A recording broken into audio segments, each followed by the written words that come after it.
Fala galera, esse aqui é o Falatório Nerd e hoje, como sempre, a gente vem comentar os episódios da semana de Senhor dos Anéis e Casa do Dragão. A gente falhou uma semana, mas foi de propósito. Foi de propósito para acompanhar justamente o season finale de Casa do Dragão, né? Então a gente já queria emendar o final do Senhor dos Anéis, né? Ainda faltava mais um episódio, né? De Casa do Dragão. Mas valeu a pena esperar. Foram 2 séries de fantasia que, né, teve seus altos e baixos. Eu acho que em ambas as temporadas tiveram altos e baixos. Ainda que eu acho que Casa do Dragão teve mais acertos do que baixos, né, na verdade. Mais. Vamos começar por Senhor dos Anéis. Vamos começar por Senhor dos Anéis. No último vídeo a gente tinha reclamado que tinha virado um picolé de chuchu de novo. Mas o último episódio veio pra se redimir. Exato, Que último episódio, galera. Eles conseguiram explicar grande parte das coisas que estavam acontecendo. Era o meu medo de ficar corrido, mas até que ficou ok. Assim, ainda que teve coisas ali, elementos nesse último episódio que colocaram nessa primeira temporada que pra mim não fizeram muito sentido, principalmente aqueles 3 cultistas ali, sabe? Eles apareceram bem de forma qualquer coisa na série, sabe? Apenas pra criar um antagonismo, né, pela parte do mago ali, né, naquele arco do mago e dos pés peludos. E que grata surpresa, galera. Na dúvida? Na dúvida siga sempre seu nariz. A gente acha que... Quando em dúvida, Meradoc, sempre siga seu nariz. Na dúvida, Elanor Brandepé. Sempre siga seu nariz. Pode ser uma referência, né? Uma grata referência, porque a série tá cheia de referência, na verdade, aos filmes do Peter Jackson.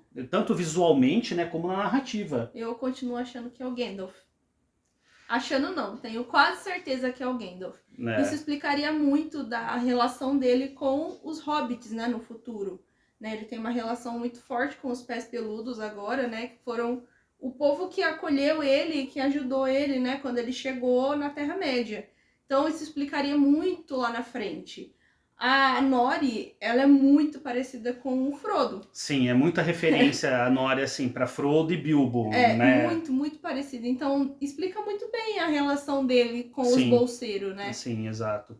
E ainda que a gente tenha algumas dúvidas aqui a colar, justamente porque Gandalf, ele só surge na Terra-média a partir da Terceira Era, né? E ele diz que nunca foi pro leste, e eles estavam indo pro leste.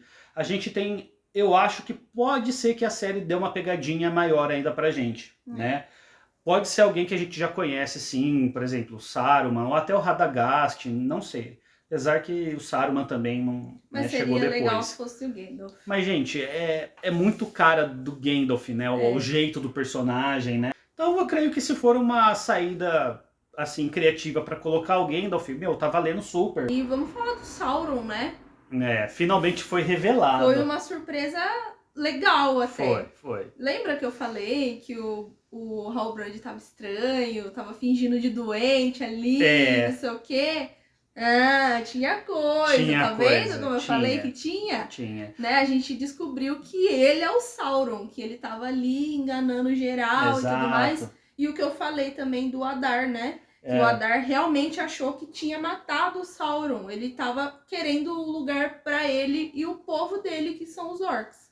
Né? E o Sauron voltou com tudo, com sede de vingança. Sim, o Adar, ele não aparece nesse episódio, né, em nenhum momento também, mas ficou aquela coisa de que a gente sentiu que essa história entre Sauron e Adar vai continuar na próxima temporada. Precisa continuar, aliás, porque eu acho que é um grande gancho que ficou, né, na série. Eles precisam explicar muitas coisas ainda, né, pra gente entender o que rolou entre os dois ali, qual é que foi, qual é que Se teve alguma treta ali. O Adar diz que não lembra do Halbrand, mas o Halbrand sabe quem é o Adar, justamente porque o Sauron muda de forma. Exato. Entendeu? O Halbrand era uma forma que o Adar não conhecia como o Sauron. Né? Ele tomou isso aquela que a gente forma, entendeu, né? E aí ele, você destruiu tudo que eu tinha, não sei o quê, mas eu nem sei quem é você. Claro que ele não sabe, porque aquela forma do Sauron ele não tinha conhecido. Exato. Né? E ele achava que, sei lá, ele tinha matado alguém da família daquele cara e whatever, quem fosse ele. Mas não, cara, era o Sauron querendo vingança. Ele queria matar o Adar de verdade naquela hora. Exato. Não é só por ser um orc, não. Ele queria mesmo vingança. E é interessante como a presença do Halbrand, o jeito de atuar do ator, né, muda nesse último episódio. Então, as dicas já começaram a surgir ali, quando a gente vê que ele estava ferido, de repente ele já não... Ele estava meio que já saudável, e estava especulando muito o Celebrimbor. Animadinho, né? Quando chegou na Terra dos Elfos. Ele fez aquele plano justamente para ver, né, o que eles estavam planejando ali. Quais seriam os itens místicos que eles iam criar de poder. Sim, né? E a hora que ele viu o Mithril, falou, interessante isso aqui, hein? Exato. Tanto que o nome do episódio é A Liga, né? Que é para justamente mostrar... como que esse minério, né, ele vai ser fundido, ele vai ser forjado para criar os 3 anéis de poder, né, que a gente já vê esses 3 anéis de poder para os 3 reis elfos já nesse último episódio. E a gente vê que o Mithril, ele é um material difícil de se fundir com outros, né? Sim, ele não aceita. Ele precisa ser levado, ele precisa ser convencido, né, a se juntar com outras ligas. Então, isso o Halbrand meio que sentiu. Falou, olha, você podia fazer assim, tal, faz uma coroa. Mas aí a galera ficou, mas uma pessoa vai usar? Vamos dividir esse poder aí. E aí fizeram os anéis, né? Uma forma circular que mais pessoas podiam dividir. Sim. Né? E o Halbrand foi lá para Mordor, né? Onde ele vai fazer o anel dele. Ele já tem aquilo na cabeça dele de como ele vai começar a ganhar poder e influência. Né? O Sauron é um feiticeiro, ele é um mago, então ele vai pegar esses anéis de poder que são objetos justamente de poder, de cobiça, né? E vai criar o seu anel para corromper os povos, né? Para tentar justamente ganhar domínio e força. É muito interessante que a gente teve 2 reis mortos na mesma semana, né? Impressionante. Morte Tanto da Casa do Dragão, Morte dos Reis, como do Senhor dos Anéis, né? E a cena da Galadriel confrontando o Halbrand como Sauron, eu achei muito boa, sabe? Não é nada que a gente... Nossa, algo que vai inovar. Mas, gente, foi bem montado, foi assim... Construiu a série para chegar, para entregar um final interessante, entendeu? E justamente o Sauron propõe uma união com a Galadriel, né, em forma de casamento entre os dois, justamente para ele conseguir unir forças. Exato. Ele sabe que a Galadriel é muito poderosa e muito inteligente e muito influente, aliás, no meio dela. Exato. Então, se ele conseguisse unir forças com ela, ele estaria saindo no lucro. E até o diálogo deles remete ao monólogo da Galadriel no filme, né? Que ela fala que ela seria uma rainha bela, imaculada e tudo mais. Eu não lembro exatamente qual que é o monólogo, mas é o monólogo certinho, tá? Exato. No lugar de um senhor do escuro, teria uma rainha. Não escura, mas bonita e terrível como o amanhecer. Traiçoeira como o mar. E a cena foi muito boa. Foi. Né? Porque criou um paralelo, né? Na verdade, entre o Sauron, né? Aquele senhor escuro, maligno, e a pura bondade que é a Galadriel. Então a gente tem 2 extremos e a série construiu, pelo menos deu a entender que o Sauron vai ser realmente um personagem de muitas camadas, né? Não vai ser só aquele vilão mesquinho, tipo, eu sou um vilão mesquinho que quer o poder. Aparentemente, pelo que também os produtores da série falaram, eles querem construir como se ele fosse o Walter White, do Breaking Bad, um personagem cheio de camadas, que você pode enxergar vilania e ao mesmo tempo que você enxerga bondade no Sauron. É muito questionável isso, mas vamos ver como que a série vai lidar, né, com essa dualidade. Eles poderiam aproveitar melhor o Adar, que tem essas camadas. O Adar tem muito dessas camadas, na verdade, né? A gente via nele um possível vilão, né, da temporada ali, mas não era. O cara tava com um objetivo diferente. Ele tava com um objetivo bom pro lado dele. E, gente, ver que o Adar criou Mordor e é o Sauron que vai ficar com a Terra no final... É torcer pro Adar matar o Sauron de novo, né? Pra ver. Porque, poxa, Exatamente. Coitado, né? Teve todo aquele trabalho pra para criar todo aquele mecanismo e é Sauron que vai ficar com o lugar. Coitado do Adar. Coitado, eu fiquei com dó. Mas realmente, esse último episódio, a série encheu bastante barriga ali, teve pontos bem fracos durante a temporada, mas a gente teve bons episódios, que foi o episódio 6, né? Que a gente teve a batalha ali dos orcs do Adar contra, né, o povo refugiado. Foi um ótimo episódio. Aí a gente teve um episódio bem morninho, né, bem fraquinho, e aí teve um bom último episódio, na minha opinião. Sim. Eu acho que a série ganha ponto justamente por fechar no ápice, por não fechar ruim, sabe? Que foi o que aconteceu com Game of Thrones nas últimas temporadas. Começaram bem, terminaram bem ruim. Então, acho que a série ganha pontos por ter um final bom, na verdade. Mas diferente de Game of Thrones, normalmente as temporadas, né, exceto a última que é horrível, as temporadas em si todas são muito boas. É aí que tá, acho que o grande acerto de Casa do Dragão, né? Que Casa do Dragão, aparentemente, ela tá, como é uma série que tá começando agora, já tá planejado para ser 4 temporadas, já tem um plano para finalizar essa história, né? Então eu creio que agora a coisa vai correr melhor do que correu, né? Vamos comentar já a Casa do Dragão também. Lembrando que a gente não leu livro, tá? Fogo e Sangue. A gente tá acompanhando a série, sim. Sem a visão deturpada aí. Estamos acompanhando só a série, então a gente tá assim, comentando o que a gente vê. Exato, tá bom? E, esses 2 últimos episódios foram incríveis. Foram incríveis. Depois do episódio do Viserys, assim, que eu acho que foi, ainda pra mim, eu vou falar que foi o melhor episódio. Eu acho que o episódio 8 é o melhor episódio ainda de Casa do Dragão. Tá no ápice, entendeu? E aí a gente tem o episódio 9, que é bem polêmico, né? Tem pack de pezinho no episódio, impressionante. Gente. Que cena desgostosa de assistir, gente. Olha, pelo o amor. Lord Larrys, ele é nojento.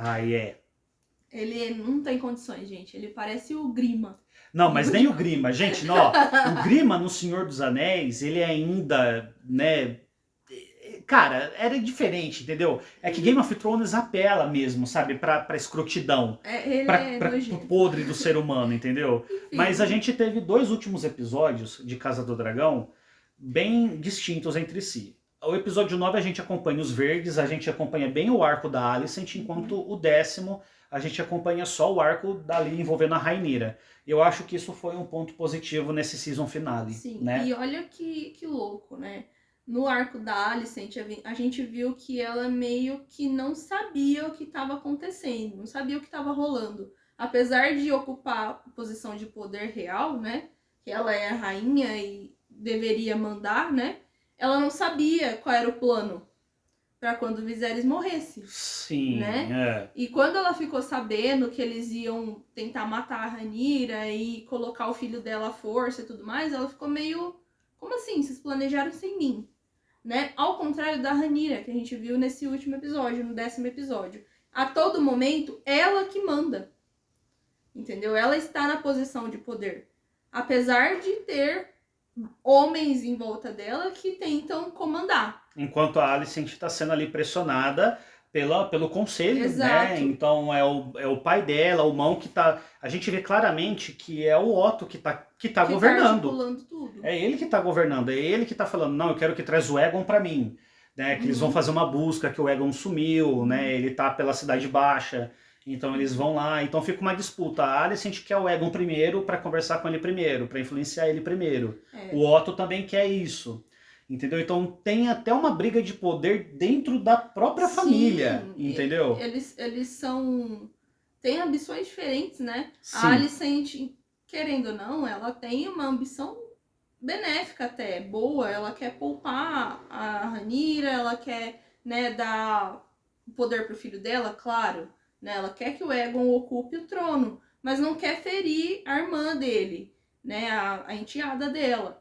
Ao contrário do Otto, ele quer que extermine a Rhaenyra e a família dela para que eles não possam reivindicar nunca mais o trono. Exato. Né? E, por outro lado, a Rhaenyra também opta por esse lado de não violência, né? De não entrar né, acabando com tudo. Ou seja, ela é muito mais parecida com o Viserys, né, que foi nomeado como Viserys o Pacífico, Sim. depois da morte dele, né, do que a Alicent, entendeu? Mas a Alicent a gente percebe, gente, que ela entrou num buraco que infelizmente não tem mais volta. Ela fez escolhas erradas já no passado, que ela já está colhendo as consequências desses atos, Exatamente. né? Então ela não tem como mais fugir, então ela está sendo coagida ali pelo Larrys, a família, o Otto Hightower, assim, quer dominar, ainda que ela ponha a presença dela. Eu sou a rainha, mas entendeu? É figurativamente, porque no final das contas a palavra dela não tá valendo muito, né? Por outro lado, a gente tem o Daemon lindo, maravilhoso. Sempre perfeito. Nem sempre, mais ou menos, mas quase sempre. O Daemon, ele é sangue no zóio, entendeu? Gente, o Daemon é um personagem voltado justamente para combate, para guerra, entendeu? Ele é combatente, ele gosta de... Ele tem isso no sangue dele. Ele é faca na guerra, caveira. Entendeu? Ele é fogo, ele literalmente é fogo e sangue. Sim. Entendeu? Assim, o Daemon, como eu falei anteriormente, a gente vê que ele é o cara que quer defender a família. Sim. Independente de qualquer outra coisa. A família dele, o sangue Targaryen puro, é o que interessa pra ele. Né? Entendeu? Ele está defendendo a Rhaenyra porque sobrinha dele, sangue puro. Né? Ele defendia o irmão dele, por mais diferenças que eles tivessem, né? Porque é sangue dele. Então, ele vai pra briga justamente para defender esse direito deles, né, ao trono. Exato. Não que ele queira ocupar, mas não parece isso, na verdade, mais. Mas ele quer garantir que a família dele, né, tenha direitos ao trono de ferro. E isso é muito bom no personagem, é muito legal, né? Porque ele tá lá, enquanto a Rhaenyra tá parindo, né, o 6º filho dela, que é a hora que ela tem a notícia que o pai dela morreu e que os verdes tomaram o poder e tudo mais, o negócio ferve, entendeu? Ela tá grávida e tudo mais, não tá na hora de parir ainda, e aí começa a parir ali e tal. Enquanto ela tá lá, coitada, se estribuchando de dor, o Daemon tá lá embaixo já, planejando, ó, vamos enviar corvo pra não sei quem, vamos fazer não sei o quê, nananã. Sim. Entendeu? Então ele quer defender o direito da família dele. Ainda que a gente vê as consequências desse último episódio, tudo que vai acontecer nesse último episódio, eu não consigo tirar da minha cabeça que poderia ter sido evitado pela Rhaenys no final do último episódio. A Rhaenys. Entendeu? Porque a Rhaenys teve a oportunidade ali... Tudo bem, a gente vai entender os motivos, a gente entende as motivações dela, né? Ela poderia ter acabado com a Dança dos Dragões ali, com o Dracarys, para acabar com os verdes na hora. Sim, mas ela viu ali, ela não teve a coragem de matar a família, né? O que eu entendo que a Rhaenys fez, na verdade, né? Ela não quis se meter. Por quê? O marido dela, o Corlys, né, morre não morre. Tava, né? Morre não morre. Tava, na verdade não morreu, ele só tava meio ali, né? Tava gravemente ferido e ali ela tava com risco, né, de perder Driftmark pro filho da Rhaenyra. E ela não sabia exatamente qual seria o destino dela. Né? Ela podia ser muito benquista ou podia ser jogada de escanteio. Então, assim, o pensamento dela foi: não vou me meter. Entendeu? Eu vou lá, vou embora e vou avisar a Rhaenyra do que tá acontecendo, né? Eles até questionaram ela: mano, você teve, né, a oportunidade de queimar todos eles e não sei o quê. Qual foi a resposta dela? Não quis me meter. Só que não existe isso, gente. Não ou existe. você tá de um lado do muro ou você tá no outro. Mesmo que você estiver em cima do muro, uma hora você vai cair. Forçado ou não, entendeu? Então, e isso realmente acontece. No último episódio a gente vê que a Rhaenys e o Corlys já escolheram o seu lado. Escolheram o juramento à Rhaenyra. Mas aí tem o outro lado. Se, por acaso, o lado da Rhaenyra perder, talvez... muito, talvez, mas por parte da Alicent, né, ela vai se lembrar desse ato da Rhaenys, né, de poupar a vida dela e do filho dela. Então, assim, não foi totalmente falha dela. Ela pensou lá na frente: se eu me aliar a Rhaenyra, que tem menos recursos, tem menos wards do lado dela, né, ela tá numa posição vulnerável, talvez ela perca. E eu tenho que pensar em mim. Então, ela jogou ali pela misericórdia da Alicent, não do filho dela, mas dela, entendeu? Sim, ela sabe que a Alicent é mulher e ela é mais maleável, né? Então vamos ver onde que vai dar isso daí. Aí até que eu acho que essas atitudes deram pra gente um final catastrófico no último episódio, porque essa atitude dela, então, levou ao que a gente vai ver bem desagradável acontecer ali em Ponta Tempestade, né? A cena da Ponta Tempestade é algo que a gente fica nervoso, sabe? Então, de ver acontecendo, né? Os meninos, né? Os filhos da Rhaenyra, o Jacaerys e o Lucerys, né? Já estão grandinhos e tudo mais, eles se ofereceram para ajudar, né? Para levar as mensagens das possíveis casas aliadas, né? Que a Rhaenyra colocou ali em jogo, sim. Né? E aí a Rhaenyra pediu para eles irem como mensageiros, então, né? Para as casas, né? Dos outros lords para lembrá-los, né? Do juramento que eles fizeram para ela, né? Como princesa ainda que um dia se tornaria rainha. Chegando, né? Em Ponta Tempestade, para cobrar o juramento, né, do Lord Baratheon, o Lucerys, é o mais novo. Encontra quem?